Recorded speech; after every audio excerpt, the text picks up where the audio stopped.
Baik, saudara sekalian, kita mulai kuliah kita masuk pada materi antroposfer. Bismillahirrahmanirrahim. Assalamualaikum warahmatullahi wabarakatuh. Antroposfer di sini ya berasal dari antropos itu manusia, sfera itu lapisan. Jadi kita berbicara mengenai lapisan bumi yang ada kehidupan, terutama adalah manusia ya, yang berkaitan dengan perannya sebagai penduduk gitu ya, penghuni terhadap unsur-unsur lainnya di bumi. Bisa berinteraksi juga antar penduduk atau dengan parameter atau antar objek fisiknya gitu ya. Ilmu ini mempelajari tentang penyelidikan, pencatatan dan mengolah data penduduk dengan cara statistik untuk mengetahui segala sesuatu yang berhubungan dengan perkembangan, kepadatan, kelahiran, kematian, perpindahan dan persebaran penduduk gitu ya, dan persebaran penduduk. Jadi di sini nanti tadi itu ya kita berkaitan dengan menyelidiki, mencatat, mengolah data penduduk dengan statistik, kemudian mengetahui segala sesuatu yang berhubungan dengan perkembangan, kepadatan, kelahiran, kematian, perpindahan, persebaran, itu nanti kita pelajari dalam ilmu yang disebut dengan demografi. Nah, geografi penduduk atau geografi manusia itu adalah bagian dari geografi yang mempelajari tentang jumlah atau populasi penduduk, analisis dari spasial populasi penduduk, kemudian kebudayaannya dan aktiviti kegiatannya. Examines pattern, jadi contohnya adalah pola distribusi interaksinya dan fenomena dari penduduk yang pada wilayah tertentu gitu ya. Observes the relationship between the physical environment and human, ya tadi sudah kita singgung, bukan hanya itu saja tetapi juga interaksinya terhadap lingkungan fisiknya itu seperti apa, bagaimana mereka merespon perubahan dan interaksinya terhadap dunia yang bersifat fisik. Jadi misalnya sekarang hujan sangat tinggi, itu kita responnya supaya tidak banjir gimana gitu ya, how we respond to the change. Atau kita ini suhunya supaya tidak sangat panas di bumi itu seperti apa ya, kita membuat penghijauan, itu sekaligus juga mengurangi sedimentasi atau erosi wilayah tertentu. It is sometimes referred as cultural or social geography ya. Bisa juga kadang-kadang itu berkaitan dengan kebudayaan dan geografi sosial. Although this term usually refers to subfield, jadi nanti adalah bagian dari human geography ini gitu ya, geografi budaya maupun geografi sosial nanti sebagai subfield atau bagian dari human geography. Nah, ini interaksi antara human dan physical environment. Jadi aspek apa saja yang berkaitan dengan bencana ya, physical geography, interestnya apa, force of the wind, precipitation, jadi kekuatan angin, path of hurricane, jadi angin ribut, atmosphere pressure, tekanan atmosfer, water temperature gitu ya, suhu air gitu ya. Kemudian aspek hurricane would human geography be interest and property damage, landfall, fatalities, migration, economic effect. Nah, kemudian subfilenya bagian dari human geography itu culture geography. Nanti ini sangat terkait dengan antropologi. Population geography, ini tadi ya kita sudah singgung, ini terkait dengan demografi. Politik geografi, politik science, urban geography, urban studies, economic geography, economic, medical, kita belum punya ya medicine and health. Kemudian historical, history, ini kita juga tidak mendalami. Kemudian sosial geografi, sosiologi, itu ada geografi sosial gitu. Komposisi penduduk, ini adalah gambaran keadaan penduduk di suatu daerah yang didasarkan atas karakteristik khusus dari penduduk. Apa itu karakteristiknya? Bisa biologi, sosial, geografi, dan ekonomi. Nah, sekarang kita jelaskan 4 kelompok itu apa ya, yang berkaitan dengan biologi itu usia dan jenis kelamin. Geografi, perbedaan wilayah gitu ya, bisa desa kota, bisa daratan pegunungan, lautan daratan gitu ya. Sosialnya karakteristik sosial itu tingkat pendidikan, itu kan ada SD sampai perguruan tinggi atau pasca ya. Kesehatan, status perkawinan itu sosial. Kalau ekonomi jelas ini mata pencaharian gitu ya. Mata pencaharian itu bisa sebagai standar dari ekonomi. Kemudian bagaimana cara menghitung? Bisa survei, bisa registrasi ya. Jadi kalau survei itu mengambil contoh dari suatu daerah kemudian diregeneralisasi. Kemudian registrasi, pencatatan mengenai kelahiran, kematian serta segala kejadian penting yang dialami penduduk. Seperti apa? Perceraian, pernikahan, adopsi, perpindahan penduduk gitu ya, registrasi. Bagaimana cara menghitung jumlah penduduk? Jadi bisa dengan sensus atau cacah jiwa ya. Kalau asal katanya di atas, ini adalah rangkaian kegiatan yang meliputi pengumpulan, pengolahan, dan penertiban informasi kependudukan mengenai seluruh penduduk di suatu daerah atau negara pada waktu tertentu. Jadi dihitung satu-satu gitu ya. Kemudian pelaksanaannya itu ada sensus de facto, jadi perhitungan penduduk yang dikenakan pada orang yang ada di wilayah sensus pada saat pelaksanaan sensus. Kemudian sensus de jure, perhitungan penduduk dikenakan pada orang yang benar-benar berdiam di wilayah sensus. De facto di wilayah sensus gitu ya pada saat pelaksanaan, tapi kalau yang de jure benar-benar di wilayah sensus gitu ya.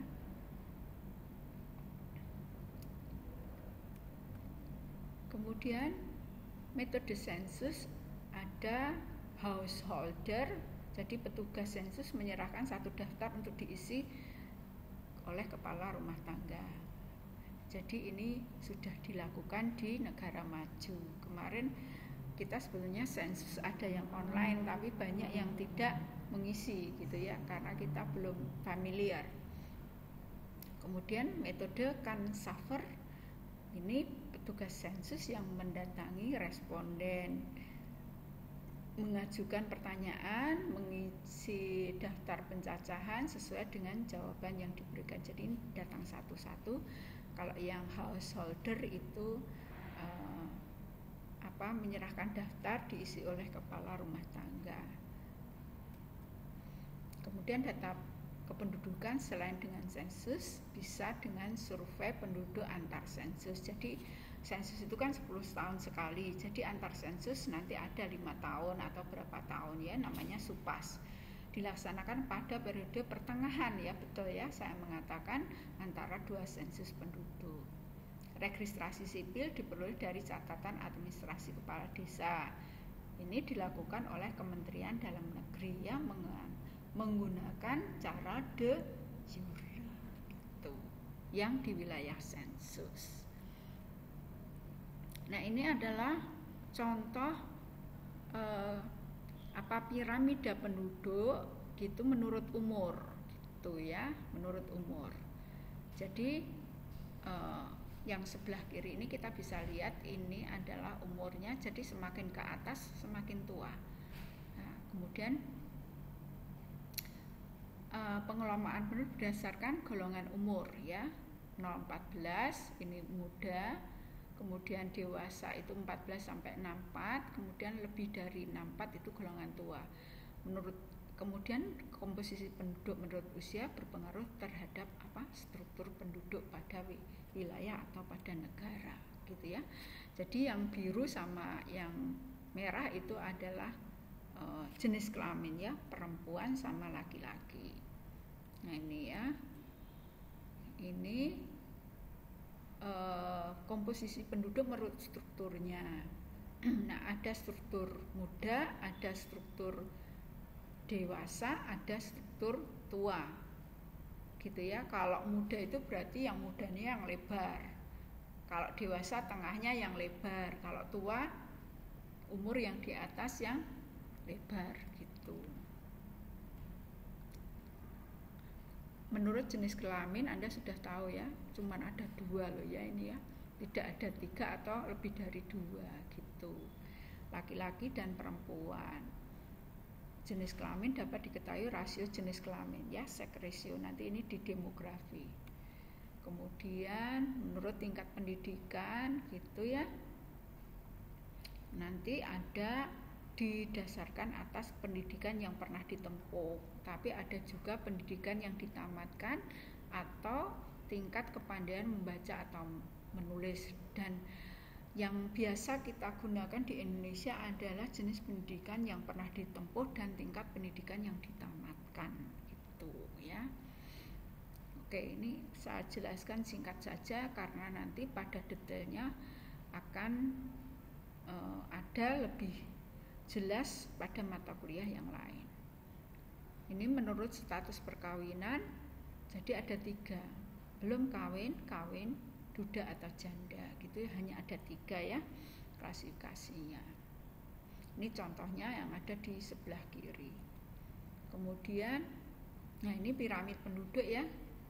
Jadi grafik susunan penduduk menurut 1 tadi apa? Kalau tadi biru dan merah. Nah ini jenis kelamin dan umur ya. Jadi dari yang bawah itu yang muda, dewasa, tua gitu ya. Nah ini ya tadi saya katakan penduduk muda. Jadi pertumbuhan menunjukkan pertumbuhan kelompok umur muda. Ini menunjukkan tingkat kelahiran dan kematian tinggi, contohnya di Indonesia. Ya. Ini kemudian piramid penduduk stasioner ya, bentuknya ada 3, limas, granat, batu nisan gitu ya. Jadi yang stasioner itu contohnya di Swedia, tetap gitu ya, stasioner tetap menunjukkan bahwa jumlah kelahiran dan kematian seimbang. Kemudian yang tua, sebagian penduduk di negara tersebut adalah berada pada kelompok usia tua ya, contohnya di Amerika. Nah ini salah satu contoh di Nigeria gitu ya, berarti masuk apa? Muda ya. Oke, sip. Nigeria gitu ya. Australia gitu, ini dewasa ya, ini zero growth gitu ya. Prancis zero growth itu antara kelahiran dan kematian sama. Jepang itu polanya seperti yang ada di tadi ya, Prancis. Kemudian Italia juga sama ya, negara-negara Eropa sama semua. Ini Rusia, polanya juga hampir sama. Kemudian ini Chili gitu. Kemudian United States, Amerika tadi sudah disampaikan termasuk tua. Kemudian kita mengukur pertumbuhan penduduk ya, pertumbuhan penduduk alami itu dihitung selisih jumlah kelahiran dengan jumlah kematian. Kalau pertumbuhan penduduk total memperhitungkan migrasi. Jadi migrasi dan emigrasi. Kalau yang alami itu kelahiran dan kematian. Kalau pertumbuhan total berarti plus imigrasi dan emigrasi. Aspek kependudukan. Jadi ilmu yang mempelajari tentang mengukur penduduk secara kuantitatif, ya, demografi. Tadi ini Anda akan ketemu dengan mata kuliah demografi. 3 komponennya adalah tadi kelahiran, kematian, dan perpindahan atau migrasi. Nah, kelahiran, lahir hidup. Jadi kelahiran bayi tanpa memperhitungkan lamanya berada dalam kandungan. Misalnya bayi menunjukkan tanda-tanda kehidupan. Kalau lahir mati, kelahiran bayi dari kandungan yang berumur sekitar 28 minggu tanpa ada tanda kehidupan. Tahu ya 28 minggu dibagi 4? Ayo. Ya. 7 bulan, ya, gitu. Kemudian kelahiran, faktor pronatalitas. Jadi kelahiran itu kawin muda pasti jumlah anaknya jadi banyak. Tingkat kesehatan juga gitu ya. Falsafah atau tradisi seperti kita di Indonesia itu banyak anak banyak rezeki, maka kebanyakan orang Indonesia banyak anaknya. Faktor antinatalitas, tingginya tingkat pendidikan. Jadi kalau pendidikannya tinggi seperti Anda sekalian itu punya wawasan yang luas, bagaimana apakah kita harus seperti falsafah gitu ya, banyak anak banyak rezeki, atau kita memikirkan betapa pentingnya gitu ya kesehatan ibu dan anak, kemudian pentingnya pendidikan dan yang lainnya ya. Kemudian program keluarga berencana itu maksudnya bukan membatasi tapi merencanakan gitu ya, bagaimana antar kelahiran mau diatur apa enggak, terus kita mau ekspektasinya atau kita bercita-cita pendidikannya tinggi apa tidak gitu ya. Nah gitu itu ya, merencanakan keluarga supaya sehat jasmani, rohani, dan mempunyai pendidikan yang tinggi. Kemudian peraturan pemerintah. Kemudian kita juga memikirkan sekarang ini biaya hidup sangat tinggi ya. Nah ini gambaran penduduk di Cina ya, jadi kayak gini, di pantai aja kayak gini ya. Kalau sekarang zaman tahun 2000-an ya ini semuanya kena gitu ya, pandemi gitu ya, seperti ini. Kemudian kematian, 2 konsep, mati, menghilangnya tanda-tanda kehidupan secara permanen bisa terjadi saat setelah kelahiran hidup. Lahir mati, peristiwa menghilangnya tanda-tanda kehidupan bayi sebelum keluar dari rahim. Kematian ini anti mortalitas faktornya ya, faktor-faktornya anti mortalitas. Jadi 1, fasilitas kesehatan yang memadai, anti mortalitas ya. Lingkungan yang bersih, jadi lingkungan yang baik ya, semuanya. Ajaran agama yang melarang bunuh diri. Tingkat kesehatan ini berkaitan dengan tadi itu ya, fasilitas kesehatan yang tinggi sehingga penduduknya tidak sehat, sehingga tidak mudah terserang penyakit. Faktor promortalitas, nah ini kurangnya kesadaran masyarakat pentingnya kesehatan, kurangnya fasilitas kesehatan yang memadai, kemudian kecelakaan, adanya bencana alam yang memakan korban yang banyak, terjadinya peperangan. Perpindahan, wah ini ada 2, mobilitas vertikal dan horizontal. Kalau yang vertikal, perpindahan status sosial, ini meliputi perpindahan vertikal naik turun ya. Contohnya seseorang yang awalnya menjadi sopir taksi kemudian berhasil menjadi pengusaha taksi, jadi mobilitas vertikal. Kalau yang horizontal itu perpindahan penduduk secara teritorial, spasial atau geografis. Perpindahan penduduk melampaui batas tertentu. Contoh, perpindahan penduduk dari desa ke kota gitu, atau dari pulau satu ke pulau yang lain, dari negara satu ke negara yang lain. Itu adalah perpindahan mobilitas horizontal.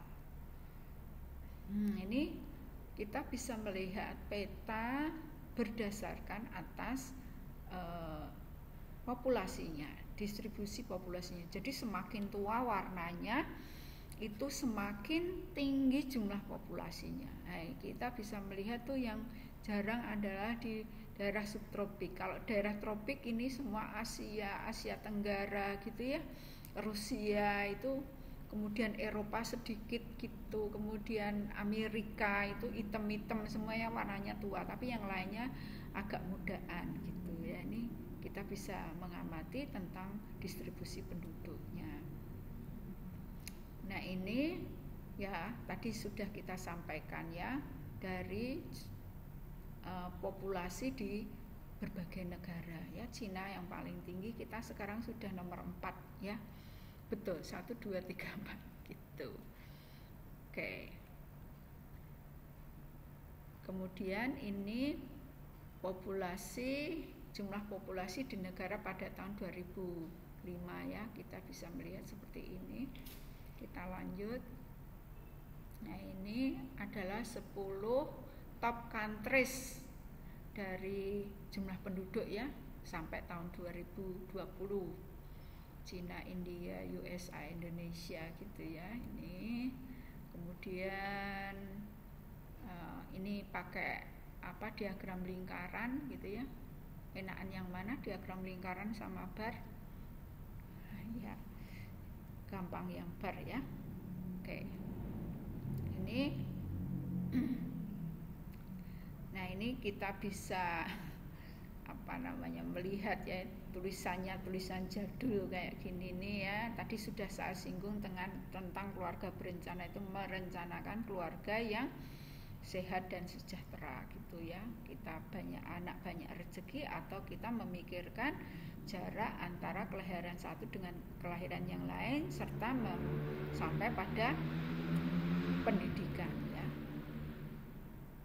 Ini berdasarkan atas religinya ya, agama. Kita bisa melihat dari warna yang tertera pada peta dunia. Spasial penduduk agama dominan ya, dominan di setiap benua gitu ya, di setiap benua. Anda bisa mengamati ya, Anda bisa catat ini. Saya agak lama tidak usah menerangkan, tapi Anda bisa menyimak. Misalnya Afrika itu dominasi pemeluk agamanya apa, itu ada di legendanya. Asia apa gitu ya. Kemudian Amerika Selatan apa, Amerika Utara apa, Australia apa, dan yang lainnya. Oke. Sudah. Baik, lanjut ya. Nah, ini dibuat diagram lingkaran. Oke. Ini agian pemeluk Islam dominan gitu. Ternyata dia mana nih? Afrika, Saudi, Asia, kemudian Rusia, dan Indonesia ya. Ini jenis makanannya ya. Diamati ya, kecil-kecil soalnya. Oke. Kemudian ini kopi, konsumsi kopi terbanyak gitu ya. Di mana nih? Norwegia ya. Sedikit itu di United States. Ya karena hawanya dingin. Gitu. Makanan dalam keluarga secara rata-rata dunia. Jadi yang hitam gitu ya, warnanya tebal, itu berarti makanannya jumlah rata-rata konsumsi makanannya lebih banyak. Kopi tadi dah kita singgung, Anda bisa melihat. Nah, ini sekarang kita masuk pada food, land, and people. Nah, tuh ya, ini adalah contoh keluarga di Bhutan gitu. Wah, foodnya kayak gitu itu ya, foodnya dan keluarganya. ini di Meksiko, anaknya 3, foodnya banyak gitu ya, macam-macam lagi. Ini di Jepang, ya anaknya sedikit, variasi makanannya banyak. Kasihan ini ya, dicat gitu ya. Ini rumahnya kayak gitu, makanannya sedikit, anaknya banyak. Ini di Polandia gitu ya, ini sudah sama neneknya aja makanannya banyak gitu. Tadi udah ini ya, dengan keluarga yang berbeda di Sarajevo sama ya, ini negara di subtropik itu kaya-kaya ya. Oke, ini di Italia juga begitu. Yo, ini ya cuman 4 makanannya komplit gitu ya. Ini juga anaknya banyak, keluarganya jumlah keluarganya banyak, tapi makanannya juga ketersediaan makanan juga banyak. Ekuador gitu ya, banyak anak, banyak anggota keluarga, jumlahnya variasi makanan terbatas. Ini di Frank gitu ya, itu juga begitu. Ini jumlah populasinya keluarga sedikit, jumlah makanannya banyak. Ini United States tadi ya, ini di Inggris, Cina, India, Mongol. Nah ini culture-nya ya, number of people, weekly person. Jadi ini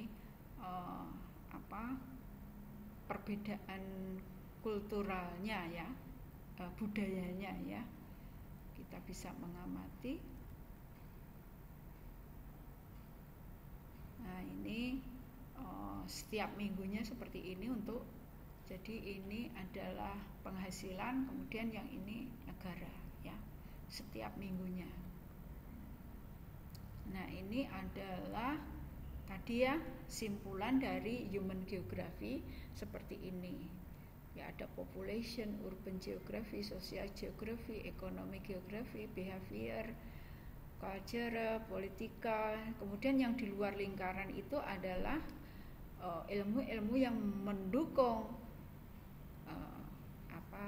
human geography gitu ya. Misalnya di sini economic geography itu nanti yang mendukung adalah regional economic atau ekonomiknya. Kalau behavior itu psikologi dan ekonomi dan seterusnya. Jadi apa yang dipelajari dalam human geography itu ada 1, 2, 3, 4, 5, 11 ya. Tadi di subfile sudah dijelaskan. Nah sekian dulu berkaitan dengan penjelasan antroposfer ya. Kita akan lanjutkan dengan sfera-sfera yang lain. Kita akhiri dulu dengan salam. Assalamualaikum warahmatullahi wabarakatuh.